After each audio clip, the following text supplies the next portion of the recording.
Hello everyone, in this video ay papakita ko sa inyo kung paano i-activate ang Botcake AI ng inyong Facebook page.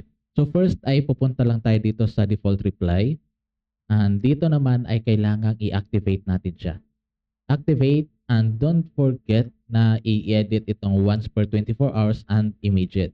Click lang natin yan, tapos unlimited, then save. And next ay pupunta na tayo ngayon sa Botcake AI. Dito naman sa Botcake AI ay i-click nyo lang itong AI priority. Okay, so activated na yung Botcake AI natin sa ating Facebook page.